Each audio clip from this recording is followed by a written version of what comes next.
మళ్ళీ నా ప్రభావ అర్థమక్క నా ప్రభావ దాని గుర్తు నా ప్రభావ చూడండి అందరూ ఏకలుస్తున్నాను నా ప్రభావంతని మరి లేని యొక్క నా ప్రభావ కుమార్ని అలాగే నా ప్రభావ శ్రీలేఖ యొక్క నా ప్రభావంతని మరి కుమార్ని జ్యోతి కుమార్ని నా ప్రభావ మరి అలాగే ప్రశాంతి కుమార్ని మీ జ్ఞానం వీరి భవిష్యత్తులో కరుణాపీఠంలో నగరునికే చెక్కిన మూల స్తంభాలుగా ఉండడానికి వారి యొక్క కుమార్తెలు నా ప్రభ దేవానికి మహిమకరమైన కుమార్తెలుగా నా ప్రభ ఉండడానికి నేను కనపరిచే కుమార్తెలుగా ఉండేలాగా మీ జ్ఞానాన్ని వివేకాన్ని చేయండి. ఇక్కడ బిడ్డలందరూ కూడా దేవుని భయంలో జ్ఞానంలో వయసులో మాత్రమే పెరుగుతున్న కొలదే వాక్యంలో పెరగడానికి మీకు దయచేయండి. చిన్న బిడ్డలకు జ్ఞానాన్ని వివేకాన్ని పూర్ణస్వస్థం దయచేయండి. వాళ్ళు ఉన్నటువంటి నా ప్రభ అజీర్తి నుంచి విడిపించండి. ప్రజాతి కుమార్ పూర్ణ స్వస్థత ఇచ్చింది స్వస్థ అలాగే జ్యోతి కుమార్ వెనడిచిన చెట్టు మీరు లయపరచండి. మూఢ నమ్మకాల ఆచార కట్టుబాటు నుంచి విడుదల పొందలాగా నా బిడ్డ గర్జించగల జ్ఞానం చూపి దయచేయండి. దేవా మేరీ నా తల్లి వారి ప్రాంతంలో మంచి నిపుణత మీరు వాడుతున్నారు. ఇంకా కరుణాపీఠం నుంచి ఎంతమంది చిన్న బిడ్డలు ఉన్న వారందరూ దిల్లించమని ఏ స్థానంలో ప్రార్థిస్తున్నాం.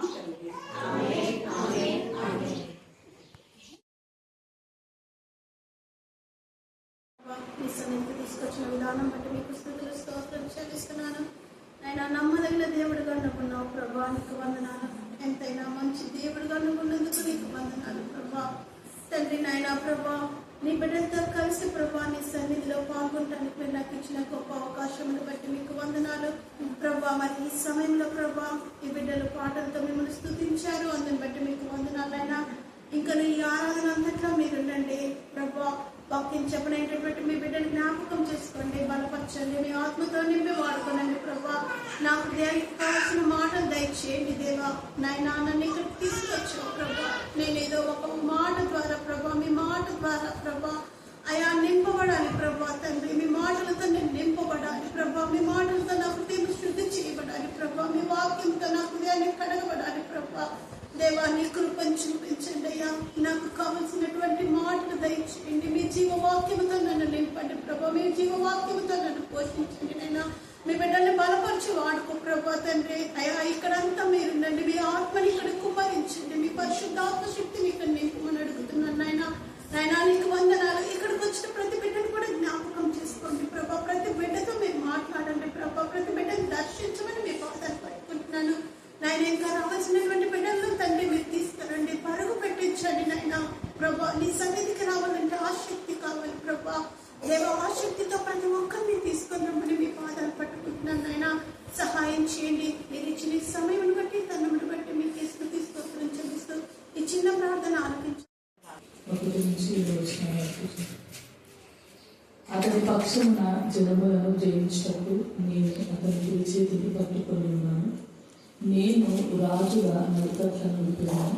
ద్వారములు అతని ఎదుట వేయబడకుండా తలుపులు తీసివేయి అని యెహోవా తాను అభిషేకించిన కోరేషుని గురించి సెలవిచ్చుచున్నాడు.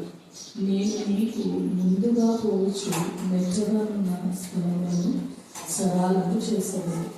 ఇత్తడి తలుపులను పగలగొట్టలను, ఇనుప గడియలను విడగొట్టలను.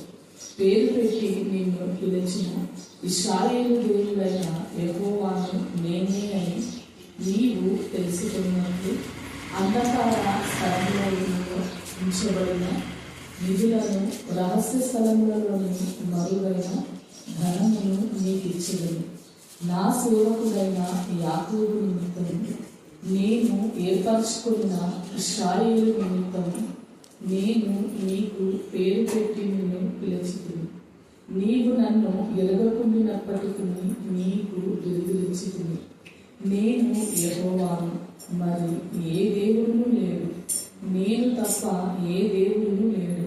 తూర్పు దిక్కు నుండి పడమటి దిక్కు వరకు నేను తప్ప ఏ దేవుడును లేడని జనులు తెలుసుకున్నట్లు నీవు నన్ను ఎరగకుండినప్పటికీ నిన్ను సిద్ధపరచుకుని. యెహోవాను నేనే, నేను తప్ప మరి ఏ దేవుడును లేదు. నేను వెలుగును సృజించువాడను, అంధకారమును కలుగజేయువాడను, సమాధానకర్తను కీడును కలుగజేయువాడను నేను. యెహోవా అను నేనే వీటన్నిటిని కలుగజేయువాడను.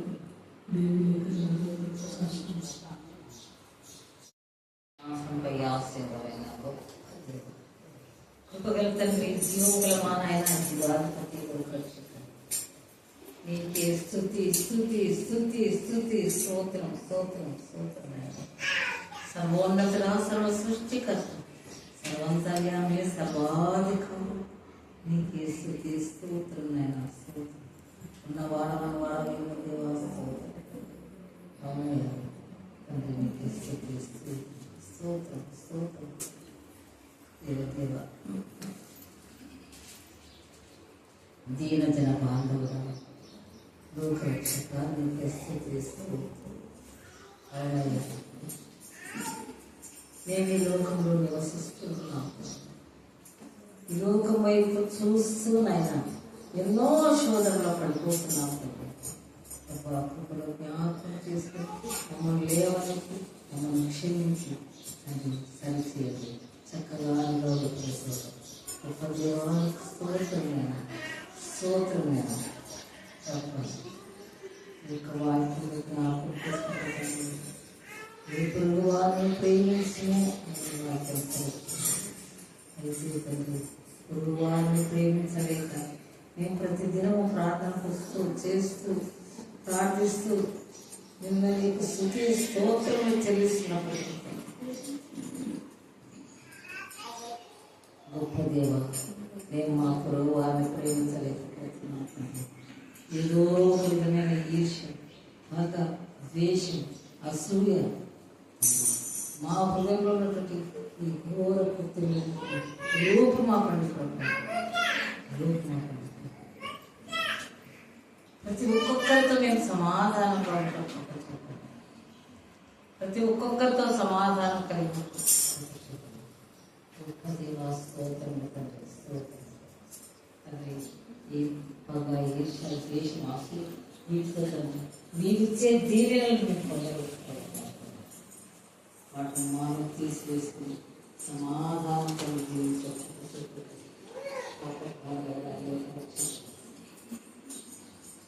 దేవా నీవే మా దేవుడు.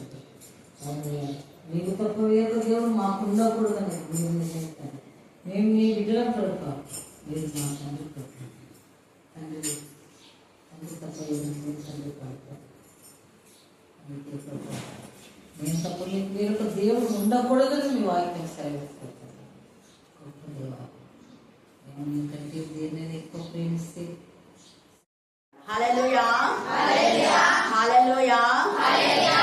అలాగనే సహోదరి హేమలత కోసం కూడా మీరు ప్రార్థన చేశారు. అందరు కలిసి చేసిన ప్రార్థనలో ఎంతో శక్తి ఉండాలి. ఆ కలిసి చేసే వాళ్ళు నిజంగా భారం కలిగి బాధ్యత కలిగి ఇక్కడ చేయడమే కాదు, నేను మీకు పదే చెప్తున్నా, ఇంటి దగ్గర కూడా పోయి వాళ్ళు మీ వాళ్ళు అని ప్రార్థన చేయండి అన్నారు. అలాగనే వాళ్ళు మన సొంత వాళ్ళు అని వాళ్ళని మీరు సరిగా చూడకపోయినా, కొంతమంది చూడలేదు, కొంతమంది చూశారు. అలా చూడకపోయినా వాళ్ళ కోసం భారం కలిగి చేశారు. దేవుడి నామములకు మహిమ కలుగాక. అద్భుత రీతిగా సహోదరి హేమలతకు దేవుడు స్వస్థత ఇచ్చాడు. చాలా భయంకరమైన శోధన ఆమె ఎదుర్కొంది. ఎందుకు అంటే కొన్నిసార్లు దేవుని ఎందుకు భయభక్తి గల వాళ్ళని కూడా దేవుడు పరీక్షిస్తున్నారు. యాక్చువల్ గా ఆమె చాలా దేవుని ఎందుకు భయభక్తి కలిది. కర్నూలు నుంచి ఫ్రైడే ఇక్కడికి వచ్చేది. హేమలత అంటే మా అక్క, వాళ్ళ యొక్క ఆడపడుచు. తర్వాత వాళ్ళ ఇంటి వాళ్ళకి ఎంత పరిచయం చేసిందంటే ఆమె చాలా మంది మగ్గులు ఆమెకు పెళ్ళైనప్పటి నుంచి విసుక్కోకుండా పనిచేస్తున్నారు. హల్లెలూయా హల్లెలూయా. మంచి సాక్షి బిడ్డ. అందుకనే అన్ని శ్రమల్లో కూడా దేవుడు బిడ్డను కాపాడుతున్నాడు. అదే కదా, శ్రమ రాదని కాదు, వస్తుంది. కానీ నీతి మందిరకు 7 మాటలు పన్నా కూడా ఏం చేస్తాడు, తిరిగి వేస్తాడు. భక్తిహీనుడైతే కూర్చోబడతాడు. పొద్దున కూడా మెసేజ్ నేను వింటా ఉన్నా. ఆ మెసేజ్ లో అంటాను, నీతి మంతులకి అనేక ఆపద, కానీ వాటన్నిటిలోంచి దేవుడు ఏం చేస్తాడు, తప్పిస్తాడు. తర్వాత భక్తిహీనుడు అంట నాశనం అయిపోతాడు. ఉందా, మనం ఏదైతే శనివారం రోజు ధ్యానం చేసుకున్నామో దానిలో 45% ఉదయకాలం ముందు విన్నాం. భక్తిహీనుడి ఆశ భంగమైపోతుంది. భక్తిహీనుల ఆశ ఏంటి అంటే దేవుని పిల్లలు వాక్యం చెప్పకూడదు, ప్రార్థన చేయకూడదు, పాడకూడదు అని అనేక చోట్ల అనేక రిస్ట్రిక్షన్స్ పెడుతున్నారు. కానీ వాళ్ళు ఎన్ని పెడుతున్నారో అంతకు ఎక్కువ దేవుడు చేస్తున్నాడు. హల్లెలూయా హల్లెలూయా హల్లెలూయా హల్లెలూయా. 2 రోజులు వాక్యం చెప్పకుండా వాళ్ళు ఆటంకం పడితే దేవుడు 7 రోజులు చెప్పాలా దేవుడు ఇస్తున్నాడు. హల్లెలూయా హల్లెలూయా హల్లెలూయా హల్లెలూయా. ఇంకా కొంతమంది జీవితాలు రోజు 3-4 సార్లు చెప్పేటట్టు నిన్నటి దినాన మామూలుగా అయితే 3 చోట్ల అయితే ఒక చోట వాక్యం చదివాం. మరి వాక్యం వివరించడానికి టైం లేదు. వాళ్ళు చాలా బాధపడి అక్క మళ్ళీ రండి అన్నారు. మళ్ళీ రండి. ఒక్కొక్క చోటుకి వెళ్తే కొన్నిసార్లు 15 సంవత్సరాలు కానీ వాళ్ళ ఇంటికి వెళ్తాం. ఇంకొక చోట 5 సంవత్సరాలు, నిన్న పోయిన వాళ్ళు 5 సంవత్సరాలు 7 సంవత్సరాలు అయిందేమో నేను పోయి చాలా సార్లు అడిగితే ఇప్పటికి దేవుడికి ప్రశ్నించినాడు. ఎందుకు నేను ఈ మాట చెప్తున్నా అంటే ఆశ గల ప్రాణాలు దేవుడు చేస్తాడు, తృప్తి పలుకుతాడు. ఇక్కడ ఈ కోరేషు అనేటటువంటి ఇతను రాజు. ఈ కోరేషు ఒక రాజు అయినప్పటికీ కూడా ఈ రాజు అన్య విధానంలో ఉన్నప్పటికీ కూడా దేవునికి భయపడి లోబడి యూదులకు మేలు చేస్తారు. కొంతమంది రాజులు యూదులకు వ్యతిరేకంగా ఉంటారు. నెబుకద్నెజర్ రాజు కూడా మొదట దేవుని పిల్లలకు వ్యతిరేకంగా ఉంటాడు. కానీ తర్వాత ఈ యొక్క దానియేలు ఎప్పుడైతే ఆ యొక్క నెబుకద్నెజర్ ఆస్థానంలో చెరసాలలో బందీగా ఉండి బానిసలో ఉండి మరలా దేవుని యొక్క కృపా కనికరం బట్టి రాజు సన్నిధికి వెళ్ళినప్పుడు రాజు వారిని చూసి బహుగా దేవుని భయభక్తి కలవాళ్ళని మరి వాళ్ళ కళల భావం తెలియచేయడం ద్వారా అద్భుత రీతిగా మరి దానియేలు యొక్క ఉన్న జ్ఞానము దేవుని యొక్క జ్ఞానం, అది సామాన్య మనుషుల జ్ఞానం కాదు అని దానియేలు పైన ఎన్నో నేరారోపణలు చేసి దానియేలును ఆ యొక్క మరి సింహం గూడులో వేయడానికి వారి యొక్క స్నేహితులను అగ్నిలో వేసినప్పటికీ దేవుడు కృప ఇచ్చాడు. హల్లెలూయా, హల్లెలూయా. వాళ్ళు మానలేదు దేవుని మహిమపరచడం, గణపరచడం.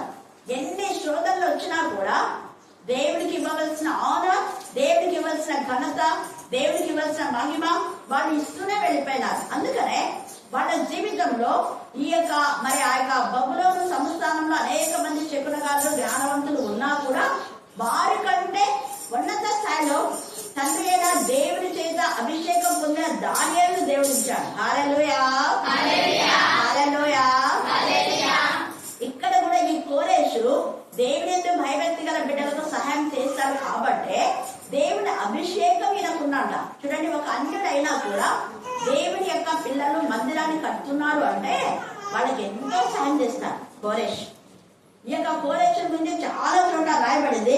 మనకి ఇప్పుడు అవన్నీ నేర్చుకోవాలంటే మరి చాలా కష్టము. కొన్ని విషయాలు మాత్రం మనం ధ్యానం చేసుకుందాం. ఎజ్రా 1వ అధ్యాయం, ఎజ్రా 1వ అధ్యాయం 1 నుంచి కొన్ని విషయాలు చదవండి. పారసిక దేశపు రాజైన కోరేషు ఏలుబడిలో, ఈ కోరేషు ఎవరంటే పారసిక దేశము యొక్క రాజు. ఇప్పుడు మనం దాని ప్యారెస్ అనేది ఏమేమి అంటుంటాం కదా. పారసిక దేశం యొక్క రాజు, చాలా మంచి ప్రదేశం అది. అయితే అక్కడ ఎంతో సిరి సంపదలు ఉన్నాయి. అన్ని సిరి సంపదలు ఉన్నా కూడా దేవునికి భయపడినాడు ఈ కోరేషు. అందుకనే పారసిక దేశం రాజైన కోరేషు ఏలుబడిలో మొదటి సంవత్సరం ఇర్మియా ద్వారా పలుకబడిన తన వాక్యమును నెరవేర్చు. ఇర్మియా ద్వారా అంటే ఎజ్రా ముందు రాయబడింది కదా మనకు లేఖన భాగంలో. ఇర్మియా అది తర్వాత ఉంది. అది ఎందుకు అలా రాశారంటే అక్కడక్కడ దేవుడి యొక్క వాక్యము అక్కడ కొంత ఇక్కడ కొంత దొరుకుతుంది అని ఉంది. అలాగా ఎవరికి ఏ విధానంలో ఉన్నాయో దాన్ని సమకూర్చి అలా రాసేశారు. అంతేగాని ఇవి వరుస క్రమంలో కాదు. ఇర్మియా గ్రంథం రాశారు. ఇర్మియా తర్వాతనే వీళ్ళందరూ కూడా ఎజ్రా, నెహెమ్యా వీళ్ళందరూ వస్తారు. అందుకని ఇర్మియాతో పలకమన్న మాట ఎవరు పలికారు? దేవుడు పలికారు. దేవుడు ఎలాగ పలికాడంటే ఇర్మియాకు నోరుగా ఉండి ఇర్మియా అన్నా, నేను బాలన ప్రభా, నేను చెప్తే వీళ్ళు వింటారా? నేను బలహీనుడి, నేను ఒంటరి వాడిని, నా మాట వీళ్ళు ఎక్కడ వింటారు అంటే వీళ్ళంతా హేమీలు అంటే వాళ్ళకి హేమీలైనా నువ్వు చెప్పాల్సిందే. నేను చెప్పమనేది నువ్వు చెప్పాలి. వినని వినకపోయి డజంట్ మ్యాటర్. వాళ్ళు వింటారా లేదా అనేది కాదు. వాళ్ళు విన్నా వినకపోయినా నేను చెప్పిన మాట చెవులు గింగురు అనేలా వాళ్ళకి రాబోయే శోధన శిక్ష గురించి నువ్వు చెప్పాల్సిందే అంటాడు. అలా చెప్పినప్పుడు మార్చబడినటువంటి వ్యక్తి ఈ కోరేషు రాజు. పారసిక దేశపు రాజైన కోరేషు మనస్సును ప్రేరేపింపగంట దేవుడే కోరేషు రాజుతో మాట్లాడినాడ. ఎంతమంది రాజులు కఠిన మృదులై దేవుడికి విరోధంగా దేవుడి పిల్లలను చాలా హాస్య, హేరోదు కదా, ఫరో, వీళ్ళందరూ కూడా దేవుడి పిల్లలకి యాంటీగా ఉన్నారు. ఈ యొక్క మరి ఇశ్రాయేలులో ఎవ్రీ యొక్క స్త్రీల మంత్రస్థానంతో ఏమని చెప్తారు అంటే నిర్గమకాండం 1వ అధ్యాయంలో ఈ యొక్క ఇశ్రాయేలు చాలా పెరిగిపోతున్నారు కాబట్టి ఇశ్రాయేలు జనాంగం పెరగకుండా పుట్టుకతోనే మీరు మంత్రస్వాములు కదా, కాబట్టి మీకు ప్రతి వారికి హెబ్రియా స్త్రీలకు వాళ్ళ మంత్రస్వామిని పిలుచుకోకూడదు, వీళ్ళనే పిలుచుకోవాలంట. వాళ్ళది ఒక కట్టడ. ఈ యొక్క ఐగుప్తు మంత్రస్వామినే వాళ్ళు పిలుచుకోవాలంట. ఎందుకు? చంపనికే. కాబట్టి కాన్పు పీటల మీదనే వాడి గొంతు నిలిపేసి ఏదో ఒకటి చచ్చిపోయింది అని చెప్పండి. ఎంత నీచం చూడండి. కానీ అలా చేయలేదు వాళ్ళు. ప్రస్తుతం ముందు కూడా చాలా మంది సరిగా ఇలా లేదు అలా లేదు అని చెప్పేసి పిల్లలను చంపే నేచర్ రాక్షసులు వాళ్ళు. అలా పిల్లల్ని చంపే వాళ్ళు రాక్షసులు. రాక్షస సంతతే పిల్లల్ని చంపేది. దేవుడి పిల్లలైతే పిల్లల్ని బ్రతకనిస్తారు. ఒకవేళ ఏ తల్లైనా ఎవరైనా అక్రమమైన విధానంలో వీళ్ళని చంపండి అంటే కూడా చంపకూడదు. హల్లెలూయా, హల్లెలూయా. మూడులో అలాంటి సాక్ష్యాలు ఎన్నో ఉన్నాయి. కొంతమంది అలాగా నా ప్రేర్ చేయించుకోవడానికి నా దగ్గరికి వచ్చి పెద్ద శోధనలు ఉన్నాక ఆ శోధన నుంచి తప్పించబడాలని అనుకున్నారు. నాకు అది రివీల్ అయింది. ప్రేర్ చేసి ప్రార్థన నూనె వేసి నీళ్ళలో ఇచ్చిన వాళ్ళు పోవాలనుకుంది కానీ ఆ గర్భం నిలబడింది. దేవుడు ఆ పిల్లని ఇప్పుడు మైటిగా వాడుకుంటున్నాడు. హల్లెలూయా, హల్లెలూయా. అలాగా ఇంకా కొంతమంది, ఇది ఉదాహరణకు మాత్రం మీతో నేను చెప్పాను. ఎందుకు నేను ఈ మాట చెప్తున్నా అంటే వీళ్ళేమో దేవుడికి భయపడ్డారు. అందుకే ఎన్ని సంవత్సరాలు ఇంతగా మీ మధ్య ఇలాంటివి వచ్చినా కూడా దేవుడు వాడుకున్నాను. ఈ కోరేషన్ కూడా అంతే, ఎన్నో విధాలుగా దేవుడు వాడుకున్నాడు. అక్కడ మీరు నిర్గమన కాండం చూస్తే ఈ మంత్రస్వాములు ఎవరికి భయపడినారంట? అది హల్లెలూయా, హల్లెలూయా. ఈ మధ్యాహ్నం మందు మీరు వాళ్లకు వీళ్లకు భయపడొద్దండి. మేజల వాళ్ళంట వీళ్ళంట ఏమేమో చెప్పారు అని చెప్పేసి వాళ్ళకు భయపడి వాళ్ళకు కొత్త వస్తే వచ్చేదంతా శిక్షనే. ఏం రాదు. మీరు శిక్షించబడుతున్నప్పుడు పోనీ మీరు శిక్షించబడుతున్నా మీకు ఏమైనా సాయం చేస్తారంటే చెయ్యరు. మీరు శిక్షించబడ్డం చూసి మరి మీ దగ్గరకు వచ్చి మీ యొక్క బాధలో వాళ్ళు ఏమైనా షేర్ చేసుకున్నారా ఒకసారి ఆలోచించండి. కానీ ఒక్కసారి చెప్పినా అంటే మన వాళ్ళు పిల్లలతో సహా ట్రైన్ చేస్తున్నారంట. నాకు మళ్ళీ చెప్తారు వాళ్ళ తల్లి, మీరు ఏదో ఎవరి కోసమో చేయమని అంటున్నారు కనుక ఇళ్ళకి చేస్తున్నారు. హల్లెలూయా, హల్లెలూయా.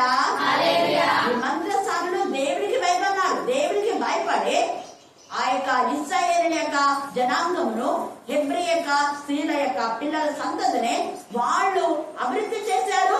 దేవుడు కూడా వీళ్ళు ఏం చేశారు? వీళ్ళ వంశాలను చేశారు.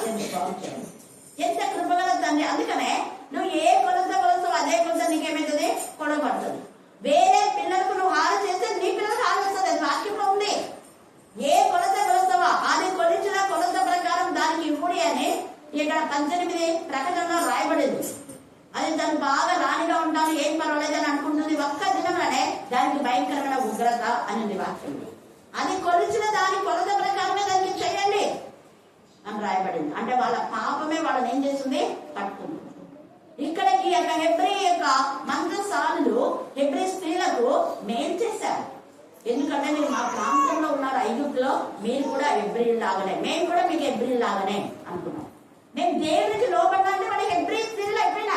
హల్లెలూయా, అన్యులైనా వాళ్ళు దేవునిలో చేర్చబడ్డారు.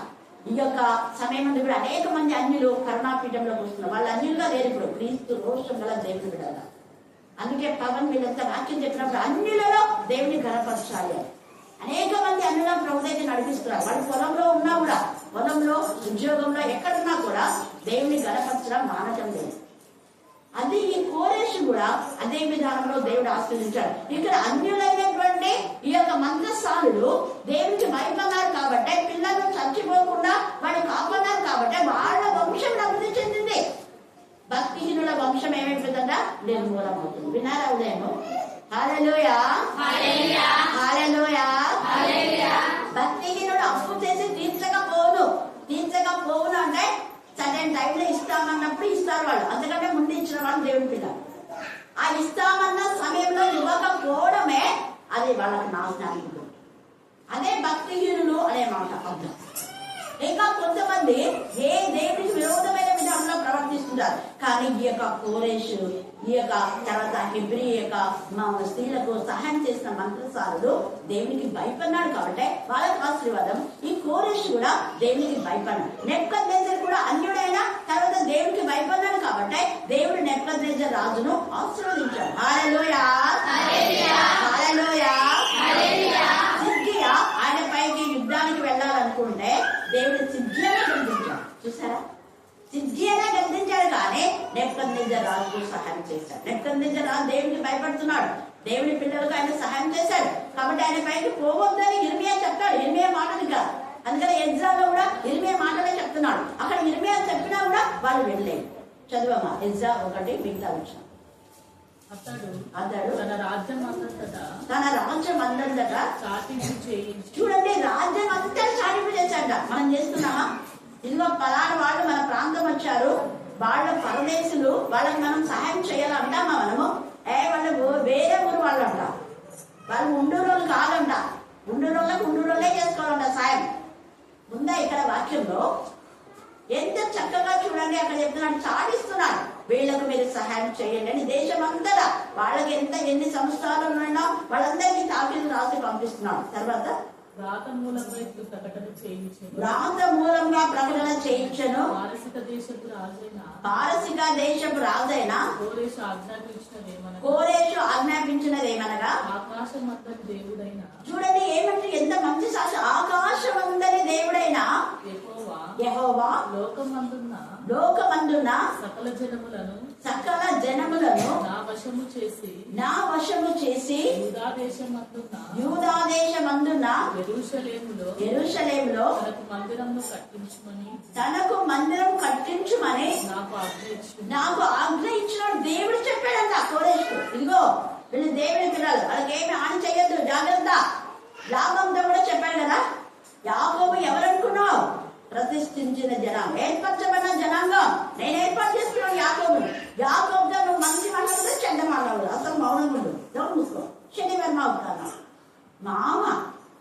మామకు అందరి గురించి ఏం చెప్తున్నాడు? యాకోబు ఏం చెప్తా అది నేను గౌరవిస్తాను, నువ్వేం మాట్లాడు, మంచిగానే చెడుగా మాట్లాడతాను. హల్లెలూయా, హల్లెలూయా. మామ దేవునికి భయపడి అదే చెప్పాడు అల్లుడితో. దేవుడు నాతో మాట్లాడు కాబట్టి నువ్వు బతికిపోయావు, లేకపోతే అని తన కొడుకులతో యాకోబును చిత్తు చేయాలనుకుని వచ్చాడు. మళ్ళా దాసుని తీయడానికి తీసుకుపోదామని అనుకున్నాం. ఈ యొక్క సమయం అంతా జ్ఞాపకం చేసుకోవాలి. రాహేలు అన్ని రాళ్ళు అన్ని దేవతలు దొంగిలించింది. ఆమె ఇంకా అన్ని జీవితం పోరా, కానీ లేయా పూర్తిగా దేవుని పైన ఆధారపడినందుకు ఆమె సంతతిని లేవీలుగా, ఆమెకున్నటువంటి సంతతిలో యూదులు రాజుగా చేశాడు, లేవీలు యాజకులుగా చేశాడు. హల్లెలూయా, హల్లెలూయా, హల్లెలూయా. ఈ యొక్క రాజల కుమారుడు యోసేపు కూడా ఇంత పదించని కొమ్మ అయినా కూడా కొంతకాలమే. కాబట్టి సమయం ముందు మనం జ్ఞాపకం చేసుకోవాలా. దేవుడు కోరేషును ప్రేరేపణ చేసి ఎంతగా కోరేషు పక్షంగా దేవుడు సహాయం చేస్తున్నాడు. తర్వాత అదే ఎజ్రా మీరు తర్వాత చదువుకుంటే దేవుని యొక్క కరుణాహస్తం నాకు తోడుగా ఉన్నందున అంటాడు. 7వ అధ్యాయంలో 9వ అధ్యాయంలో పదే అన్నమాట రాశారు. 6వ అధ్యాయం చివరిలో కూడా దేవుని కరుణాహస్తం వరకు తోడుగా ఉన్నందున వాడు ఈ పని చేయగలుగుతున్నాడు మేము అంటారు. ఈ యొక్క మధ్యాహ్నం దేవుని కరుణాహస్తము నీకు తోడుగా ఉంది కాబట్టి నీ పనినే దేవుడు సఫలం చేస్తాడు. నీవు ఏదైతే పని చేయాలనుకున్నావో ఆ పనిని కార్యం సఫలం చేయగల దేవుడు మన దేవుడు. ఈ యొక్క కోరేషు దేవుని పిల్లలకు మేలు చేసినందువల్ల ఏమంటున్నాడంటే, ఆ యొక్క తలుపులు ఆయన ఎదుట తీయబడతాయట. నేను రాజుల గడికట్లను విప్పేదను, ద్వారములు అతని ఎదుట వేయబడకుండా తలుపులు తీసేదను. కాబట్టి ఈ రాజుకు మిగతా రాజులందరూ కూడా ఘనపరిచారు. మిగతా రాజులందరూ కూడా అతన్ని ఎంతగానో గౌరవించారు. కారణం దేవుని యొక్క ఘనపరిచిన వాడిని ఆయన కూడా ఘనపరుస్తాడు. హల్లెలూయా, హల్లెలూయా, హల్లెలూయా. నన్ను ఘనపరచు అని నేను ఘనపరుస్తాను. అన్ని అయినా తన యొక్క వాళ్ళకందరికీ చెప్పి ఆకాశమందు ఆ దేవుడున్నాడు, ఈ దేవతగా. చూడండి ఎంతమంది సాక్ష్యాలు. ఆకాశమందు ఉండేది మనం ఇక్కడ పూజిస్తున్నాం కదా, ఈ దేవతలు అనబడేవారు కాదు. ఆకాశమందు దేవుడు ఆయన ఉన్నాడు. ఒక మంచి సాక్ష్యం ఇస్తున్నాడు. ఇది అనేకులకు మీరు చూపించండి అన్నిటిని. ఆకాశం ఉంటున్న దేవుడు ఆకాశం సృష్టించిన వాడు. ఆకాశం ఉంటున్న దేవుడు భూమిని సృష్టించిన వాడు. ఆకాశం ఉంటున్న దేవుడు జలములను సృష్టించిన వాడు. ఆకాశం ఉంటున్న దేవుడు ఆ యొక్క నీటికి ఆగ్రహించిన వాడు. సూర్య చంద్ర నక్షత్రంలో కూడా ఆగ్రహించాడు. మీరు పగలు ఉండాలంటే పగలే ఉన్నాడు సూర్యుడు, రాత్రి నువ్వు ఉండాలంటే చంద్రుడు రాత్రే ఉన్నాడు, పగలు కనుమరుగైపోతాడు. హల్లెలూయా, హల్లెలూయా. అలాగా యెహోవా అంటున్నాడు కదా ఇక్కడ, ఈ యొక్క తలుపులను తీసేదను అని యెహోవా తాను అభిషేకించిన కోరేషుని గురించి సెలవిచ్చుచున్నాడు. ఎవరైతే దేవుని అభిషేకం ఉంటుందో వాళ్ళని అందరూ గణపరుస్తారు, కానీ ఎవరు గణహిల్ల చేస్తారు అంటే దేవుని విరోధులే. అందుకే యేసయ్య తన యొక్క దేశంలో స్వదేశంలో ఏ ప్రవక్త కూడా గనుడుగా ఎంచబడ్డంట. ఎందుకు? చిరతను చూస్తారు కాబట్టి. కానీ వేరే ఎక్కడైనా ఆయన గణపక్షం అంటారు. అలాగనే అనేక మంది విధవరాళ్ళు ఉన్న సారేపొద్దు విధవరాళ్ళ దగ్గరికి మాత్రమే ప్రవక్త వెళ్ళాడు, ఆమెను మాత్రమే ఆశ్రవదించినాడు. విధవరాళ్ళు ఎంతో మంది ఉన్నారు, అందరి దగ్గరికి వెళ్ళాడా? వెళ్ళాలా. అలాగనే కుష్ఠరోగులు ఎంతో మంది ఉన్నారు, కానీ నయమాను తప్ప ఎవరి కుష్ఠరోగం బాగా కాలేదు. నయమాను కూడా అన్యుడే, కానీ దేవుని కనపరిచినాడు. హల్లెలూయా, హల్లెలూయా, హల్లెలూయా, హల్లెలూయా. ఒక ఇశ్రాయేలు చిన్నది మాట విన్నాడు. ఇశ్రాయేలు చిన్నది కదా అని తోచలేదు. చిన్నదాని మాట, దాసుని మాట విన్నాడు. అక్కడ చిన్నదాని మాట విని అంత దూరం వచ్చాడు. అంత దూరం వచ్చి డిప్రెషన్ లో వెళ్లకుండా మళ్ళా దాసుని మాట కూడా విన్నాడు. మనం దాసులమైనా, మనం యాజకులమైనా, మనం ఎవరైనా కూడా మనకు మంచి చెప్పినప్పుడు వాళ్ళు చిన్నలైనా, వాళ్ళు దాసులైనా, వాళ్ళు పేదలైనా కూడా, వాళ్ళు మోటు వాళ్ళైనా కూడా మాట వినాలి. హల్లెలూయా, హల్లెలూయా, హల్లెలూయా. నేను బాగా చదువుకున్నాం లేని కొంతమంది జ్ఞానంతో, మోరటి వాళ్ళైనా కూడా జ్ఞానంతో మాట్లాడతారు, దేవుని భయంతో మాట్లాడతారు. మీరు చేస్తున్న తప్పు అని ఖండిస్తారు. ఖండించినప్పుడు నువ్వు పెద్దవైనా, నువ్వు ఇంజనీర్ అయినా, డాక్టర్ అయినా, ఎవరైనా సరిగా చెప్పినప్పుడు వాళ్ళు మోటు వాళ్ళని నిర్లక్ష్యం చేయొద్దు. దేవుడు నీతో మాట్లాడతారు. మోటు వాళ్ళు కదా అని వాళ్ళని పైన కూడా కూర్చోబెట్టారు. కూర్చోమని కూడా ఎక్కరు. బాగా కృష్ణ వేసుకొని కూర్చున్న మీద కూర్చొని మళ్ళీ వ్యాఖ్యలు ఆడి తర్వాత బిడ్డవాడు. ఎందుకు నేను ఈ మాట చెప్తున్నా అంటే ఎవరి పాపం వాళ్ళను గౌరవించాలి. గోరేసు నిశ్చయంగా వీళ్ళు బానిసలుగా చూడలేదు, వాళ్ళని తన ప్రజలుగా చూశారు కాబట్టి గౌరవిస్తున్నాడు. హల్లెలూయా, హల్లెలూయా. అందుకే అంటున్నాడు, నేను నీకు ముందుగా పోవచ్చు మెత్తగా ఉన్న స్థలం ఏం చేస్తాడా? హల్లెలూయా. ఈ మధ్యాహ్నం మందు దేవుడు నీ జీవితంలో మెత్తగా స్థలాలు ఉంటాయి, మెత్త స్థలాలు ఉంటాయి, ఎత్తు లోతులు ఉంటాయి. వాటిని సమభూమి గల దేశంగా చేస్తాం. అందుకనే కీర్తనకారుడు అంటాడు 145లో, దయగల నీ ఆత్మ సమభూమి గల ప్రదేశం అందు నన్ను నడిపించు. రోజు ప్రాణం చేయండి మాట, దేవుడు ఖచ్చితంగా నడిపిస్తాడు. నాకు అది నోటెడ్, మీకు కూడా noted keyword. God bless you. నడిపింపచ్చే దేవుని ఆత్మ నడిపింపని మనం కోరుకోవాలి. దేవుడు నన్ను నడిపించి ఎక్కడికి పోవాలి? మరి ఒకసారి వచ్చి సోదరి మిర్యాం ఇక్కడ చెప్పింది సాక్ష్యం, నేను వెళ్ళాలనుకుంటున్నా కానీ వెళ్ళలేదు, చర్చికి వెళ్ళకుండా దేవుడు ఇక్కడికి రమ్మన్నాడు, సత్య వాక్యం వినమని చెప్పాడు నాతో, అందుకు నేను ఇక్కడికి వచ్చాను అని చెప్పి సాక్ష్యం చెప్పింది. హల్లెలూయా, హల్లెలూయా. దేవుడు నడిపించిన చోటికి మనం వెళ్ళాలా. ఆత్మను అడిగితే నువ్వు ఎక్కడికి వెళ్ళాలో దేవుడు నడిపిస్తా. నేను అడగకముందే దేవుడు ఇక్కడికి పోనని చెప్పాను. నేను అసలు అడగల, గూడురే అడగలేదు. నేను గూడెం గురించి పోస్టింగ్సే అడగలేదు, కానీ అనుకోకుండా నాకు ఈ పోస్టింగ్స్ ఇచ్చారు.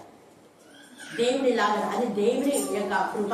కానీ కొందరు అవివేకులకు తెలియదు, అవివేకులకు తెలియకుండా మూర్ఖంగా ఏమేమి మాట్లాడతారు. దేవుని చిత్తానుసారంగా పూర్తి చేస్తున్నాడు. ఎంతమంది ఆయనకు అధ్యక్షం చేసినా దేవుడు ఆయన బలపరిచి, అందుకే ఇక్కడ మెచ్చగా ఉన్న స్థలం కంటే చాలా మంది ఆటంకపరుస్తున్నారు. నువ్వు యూదులతో ఏకమైపోతున్నావా, వాళ్ళ దేవుని ఏం బలం ఇచ్చిస్తున్నావు, ఎంతమంది అన్నారో, ఎంతమంది ఏమేమి మాట్లాడినారో ఎవరి మాట లక్ష్యం చేయలేదు. ఆకాశం ముందున దేవుడు నాతో మాట్లాడినాడు, నేను ఆయన మాటకే లోబడతా. అందుకే మెత్తగా ఉన్న ఆ స్థలంలో దేవుడు, నేను నీకు ముందుగా పోవచ్చు మెత్తగా ఉన్న స్థలం సరళము చేర్చదు. ఎవరు నీకు వ్యతిరేకులో వాళ్ళందరితో మాట్లాడతా, నీ శత్రువులు నీకు మిత్రులుగా చేసేస్తా, వాళ్ళని గద్దించి బుద్ధి చెప్పి సరిదిద్దే బాధ్యత నాది అన్నట్టుగా దేవుడే ముందు వెళ్తున్నాడు. దేవుడి బిడ్డలకు దేవుడే ముందు వెళ్తాడు. తర్వాత ఎవరైనా ఇత్తడి తలుపులాగా ఉంటే ఇత్తడి తలుపులను పగలగొట్టేదని ఇనుప గడియలు ఏం చేస్తాడా? వెనకొట్టేది. ఒకసారి స్త్రీలను ఇచ్చిండే జరగకుండా పోయి ఏమేమో చెప్పి తాళం వేశారు. అట్లా తెలుసు బాగా, తాళం వేసినారులని మేమేం చేసుకున్నాం, ఇంకొక చోట జరుపుకోవాలని చెప్పేసి మేము తయారవుతుంటే మళ్ళా అక్క చెప్పి పంపించి తాళం వేసినారు ఇంకా చెప్పి అనుకుంటాను. హల్లెలూయా, హల్లెలూయా. ఆ వేసినటువంటి తీసేలా చేస్తాడు దేవుడు. చూడండి ఇక్కడ ఎంత బాగా, ఇత్తడి తలుపులను పగలగొట్టేదను, ఇనుప గడియలను వెరగొట్టేదను, పేరు పెట్టి నేను పిలిచిన ఇశ్రాయేలు దేవుడైన యెహోవాను నేనే అని నీవు తెలుసుకున్నాడు, నీవు కూడా తెలుసుకున్నావు. అంటే దాని అర్థమైంది, అన్యులు కానీ ఎవరు నీకు హాని చేసినా నాకేం కాదు, దేవుడు నా పక్షంగా ఉన్నాడని నీకు నీవే అనుభవపూర్తిగా తెలుసుకున్నావు. ఎందుకు? ఇప్పుడు వీళ్ళు చెప్తే విన్నాం. ఇస్రాయేల్ అంతా మా దేవుడి యొక్క మందిరం కట్టాలి అయ్యగారు అది ఇదని వీళ్ళు చెప్తే విన్నాం. మా దేవుడు గొప్ప దేవుడు, ఆయనకి చాలా పెద్ద మందిరం కట్టాలి, ఆయన సర్వశక్తి మందిరం, ఆయన సొలొమోను కట్టిన మందిరాన్ని పాడు చేశారు వీళ్ళు, మేము మళ్ళీ చేయాలి. పాడు చేసినందుకే వాళ్ళకి కూడా శిక్ష వచ్చింది. అన్ని ఏమేమి చెప్పింటారో అన్ని, దేవుడు చేసిన మేళ్లను, ఎర్ర సముద్రం దాటింది, అన్ని చెప్పారు. అప్పుడు కోరేషుకు విశ్వాసం వచ్చింది. ఇప్పుడు విశ్వాసం ఎలాగో వాళ్ళు చెప్పిందే వచ్చింది. ఇప్పుడు నీకు నేనే తెలుసుకుంటాం. హల్లెలూయా, హల్లెలూయా. అలాగనే యోహాను సువార్త 4వ అధ్యాయంలో ఆమెను కూడా అంటారు, నువ్వు చెప్పింది మేము విన్నాం, ఇప్పుడు నువ్వు చెప్పింది వినాలి కాదు, మాకు మేమే తెలుసుకున్నాం, మాకు మేమే యేసయ్యను వెంబడిస్తాం, మాకు మేమే యేసయ్య దేవుని కుమారుడని నమ్ముతున్నాం, మాకు మేమే ఆయన రక్షకుడని, ఆయన విమోచకుడని, ఆయన మనల్ని కాపాడుతాడని మేము తెలుసుకుంటున్నాం, ఆయన మా కోసమే వచ్చాడని మేము నమ్ముతున్నామని స్వయాన వాళ్ళకు వాళ్ళుగా సాక్ష్యం ఇచ్చారు. హల్లెలూయా, హల్లెలూయా, హల్లెలూయా, హల్లెలూయా. కాబట్టి మధ్యాహ్న కాల సమయంలో దేవునికి భయపడి మనం లోబడదాం. తర్వాత చూడండి అంటున్నాడు ఇక్కడ, ఇద్దరి తలుపులను పగలగొట్టేదని ఇనుప గడియలను వెడగొట్టేది. నేనే అని నీవు తెలుసుకున్నట్లు అంధకార స్థలంలో ఉంచబడిన నిధులను అంట. చూడండి, కోరేషుకు తెలియనిది దేవుడిస్తున్నా అంట. నాకు కూడా తెలియనిది కొన్నిసార్లు కాలేజ్ చెప్పుకుంటా. అదే చూడండి ఎంత గొప్ప దేవుడు అంటే, తెలియని విధానంలో దేవుడు మనకు సోర్స్ ఓపెన్ చేస్తాడు. నేను ఇక్కడికి రాకముందు నాకు తెలియదు దీని గురించి, కానీ రహస్యం అనేది దాచబడింది. రహస్యం అనేది ఎట్లుందంటే, అంతా రెండు పక్షులు అంతా వచ్చి ఇక్కడ అంతా కూర్చున్నాడు కదా, పాములు అన్ని ఏమేమో తిరిగేటువంటి పాడైపోయిన ఇల్లు అది అన్నారు. తర్వాత అక్కడ తెలిసి బాగా బాపనలో పీడ ఉంది, బాపన పీడ ఉంది, వెనకాల పుట్ట ఉంది, ఆ ఇల్లు కొంటావా అక్క అన్నారు. ఏమో దేవుడు ప్రేరేపింప చేస్తున్నాడు నాకు, దేవుడు ఏం చేస్తాడు ఇప్పుడు చూడండి. హల్లెలూయా, హల్లెలూయా. అందుకనే రహస్యమంతా నిధులనిచ్చాడంట కోరేషు. ఎందుకు? దేవుని మందిరానికి సాయం చేసినందుకు. తర్వాత రహస్య స్థలంలోని మరుగైన ధనం నీకు ఇచ్చదను, నా సేవకుడైన యాకోబు నిమిత్తము నేను ఏర్పరచుకునే ఇశ్రాయేలు నిమిత్తము నేను నీకు పేరు పెట్టి నేను పిలుచుకునే యాకోబు కోసం నేను పిలిచిన. యాకోబు యొక్క ఇశ్రాయేలు యొక్క సంతతికి సాయం చేయడం నేను నీకు చెప్పిన. నువ్వు చేసినందుకు నీ వంశమును నీ సంతతిని నేను దీవిస్తున్నా. ఎంత బాగా దేవుడు కృపయిస్తున్నాడు. తర్వాత చదవండి 5వ వచనం. నేను యెహోవాను, మరి ఏ దేవుడును లేడు, నేను తప్ప ఏ దేవుడును లేడు, తూర్పు దిక్కు నుండి పడమటి దిక్కు వరకు నేను తప్ప ఏ దేవుడును లేడని దేవుడు తెలుసుకున్నట్లు నీవు నన్ను ఎరగకుండినప్పటికీ నేను సిద్ధపరిచాడు దేవుడు. ఇప్పుడు కోరేసు సాక్ష్యం ఇస్తున్నాడు. తూర్పు దిక్కు ఉత్తరం వరకు కూడా ఈ దేవుడే, నలుగు దిక్కులో ఈ దేవుడే నిజమైన దేవుడు, సర్వశక్తిమంతుడు, సర్వోన్నతుడు, సర్వ అంతర్యామి, సర్వ సృష్టికర్త, అల్వా ఒమేగా ఉన్న దేవుడు ఆయననే. మన జనన మరణ పునరుద్ధానం ఆయననే అని చెప్తున్నాడు. గర్భఫలం యెహోవా ఇచ్చు బహుమానం ఎక్కువ తెలుసుకున్నాడు. అవును ప్రభా, నువ్వే నన్ను జన్మింపచేశావు, నా మరణం కూడా నీ అధీనంలో ఉంది ప్రభా, నీ రాజ్యంలో సింహాసనం నీవు నా కోసం పెట్టావు. ఎంత మంచి సాక్ష్యం చెప్తున్నాడు. యెషయా 45లో కూడా ఒక మాట ఉంచుకోండి. యెషయా 45:23 వచ్చిన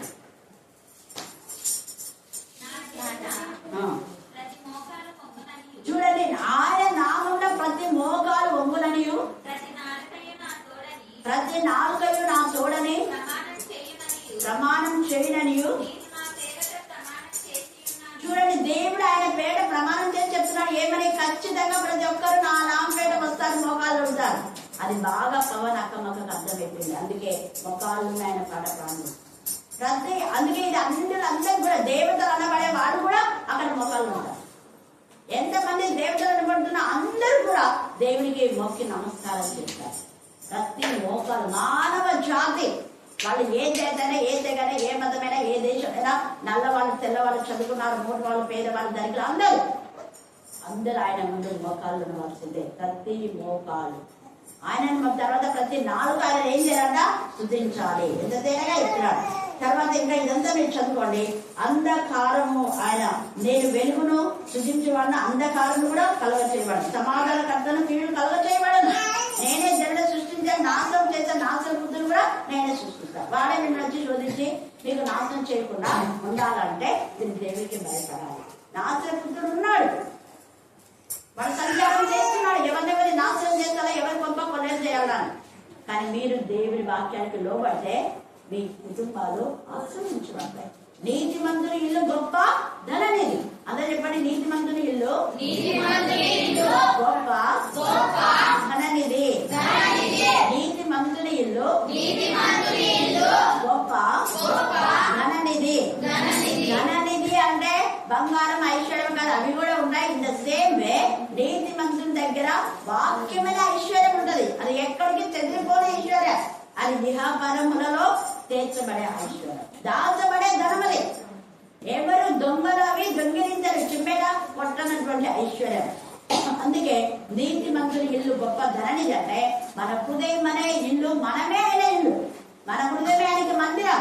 మరి ఈ యొక్క కోరేజు దేవుని మందిరాన్ని కట్టినట్టుగా మన హృదయం అనే మందిరం, నీ పిల్లల హృదయం అనే మందిరం, నీ భర్త హృదయం అనే మందిరం, ఎవరి మీ ఇంట్లో రక్షణ లేదో వాళ్ళ మందిరాలను కట్టడానికి నువ్వు ప్రేరేపిస్తావు చేయాలని దేవుడు. ఈ కోరేజు రాజు ఎలా చేశాడో వాళ్ళు ఎవరు బంధువులు కాదు, అన్నిలు వాళ్ళు ఎవరు. అయినప్పటికీ కూడా దేవుడు ప్రేరేపణించినందువల్ల యూదులకు ఇశ్రాయేలులకు సహాయం చేశాడు కోరేజు. ఈ మధ్యాహ్న కాల సమయంలో నువ్వు ఎవరికో చేయని అవసరంలా నీ ఇంట్లో వాళ్ళకి ముందు రక్షణ ఇచ్చు. నీ ఇంట్లో వాళ్ళు ఎవరికి రక్షణ లేదో వారికి రక్షణ మార్గము దేవుడు ఇచ్చులాగా దేవుడి దగ్గర గోతాడు, విధేయత కలుగుడు, దేవుడి భయభక్తి కలుగుడు, దేవుడికి ఇష్టమైన బిడ్డగా ఉంటే ఖచ్చితంగా అంధకారమైనటువంటి విలంలో నుంచి నీ వాళ్లకు దేవుడు వెలుగునిస్తాడు. దేవుడే చెప్తున్నాడు, అంధకారం నుంచి ఆయన వెలుగు కలుగుతుంది. సమాధానకర్త ఆయనే. కానీ నీ పిల్లల కీడు రాకుండా నువ్వు జాగ్రత్త పడాలి. కోరేషు ఈ మధ్యాహ్నం నీతో నాతో తెలియజేస్తాను. కాబట్టి మన జీవితం అనే ఆ యొక్క మందిరాన్ని, మన హృదయం అనే మందిరం, మన కుటుంబం అనే మందిరాన్ని, లేదా మన పిల్లల హృదయం అనే మందిరాన్ని కట్టడానికి మన వంతు ప్రయత్నం మనం చేద్దాం. దేవుడు ఈ లేఖన భాగాన్ని దీవించి ఆశీర్వదించుగాక. ఆమేన్, ఆమేన్, ఆమేన్. ఈ సమయం ప్రభు కళాకారులుగా బదిలీ కొరింది.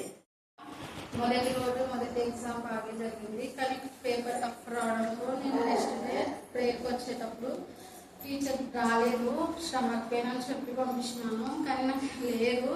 నిజంగా పొద్దున కల్లా ఫుల్ స్టమక్ పెయిన్ ఎట్లుందంటే పండుకునేదాన్ని లేదనుకున్నాను. ఎగ్జామ్స్ ఉన్నాయి, degree first year first semester. Exams miss అయితే బాగుండదని అట్లా స్టమక్ పెయిన్తో కొన్నా. బస్సులోనే ప్రే చేసుకుంటూ వెళ్ళినా, తండ్రి ఏదో చిన్న పెద్దవాడని నన్ను క్షమించండి, ఖచ్చితంగా స్టమక్ పెయిన్ తగ్గితే నేను టీచర్ దగ్గరికి అయితే క్షమాపణ కోరుకుంటానని నేను బస్సులోనే ప్రేర్ చేసుకుంటున్నాను. ఎగ్జామ్ హాల్ దగ్గర పోయేలోపు స్టమక్ పెయిన్ అయితే తగ్గింది. ఎగ్జామ్ బాగానే రాసా. కానీ మళ్ళీ సాతాన్ నాపై ఎట్లా ఉన్నాడంటే ఇంటికి వచ్చేటప్పుడు ఫుల్ హెడ్ వచ్చి పండుకున్నానో లేదో, ఫీవర్ ఎట్లా వచ్చిందంటే అసలు లేయలేకపోతున్నా, చలి అట్లా ఉంది, దుప్పట్లు కప్పుతున్నారు, అయినా తగ్గడం లేదు. వద్దులే ఎగ్జామ్స్ నెక్స్ట్ ఇయర్ మళ్ళీ రాసుకున్నాం అంటే కూడా అట్లే దేవునిపై భారం వేసిపోయాను.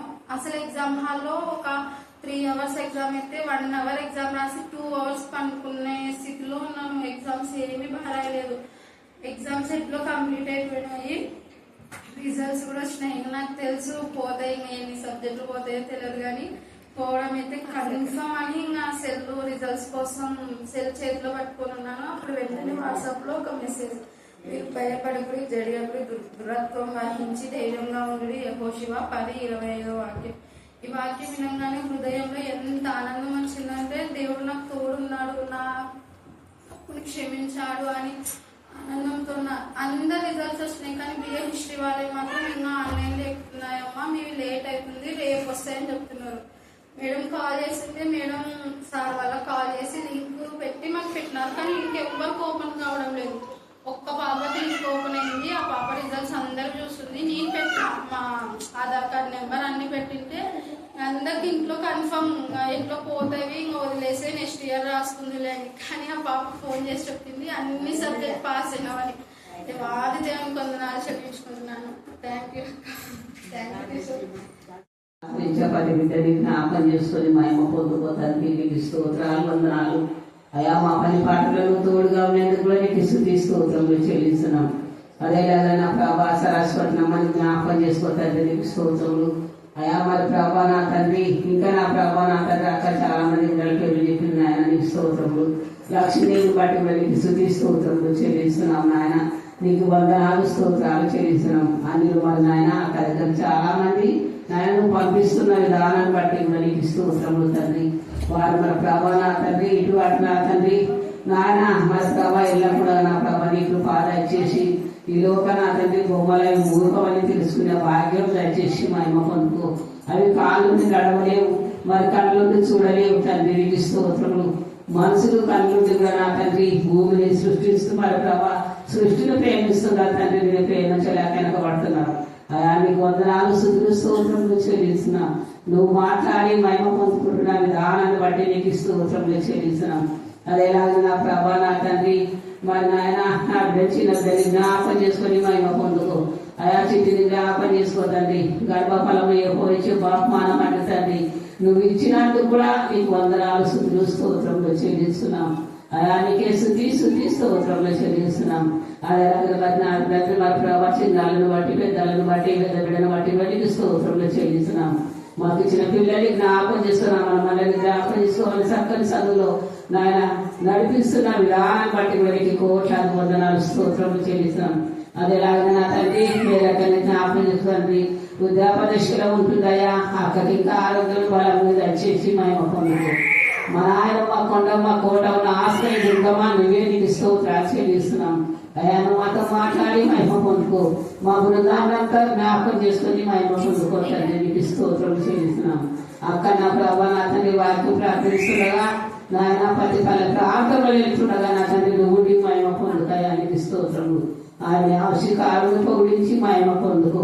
ఆయన ఆరోగ్య బలంతో నింపడానికి స్తోత్రములు చెల్లిస్తున్నాం. నువ్వే మాతో మాట్లాడి మహిమ పొందుకుంటావని యేసు పరిశుద్ధ నామములు అడిగి వేడుకుంటున్నాను పరలోకపు తండ్రి.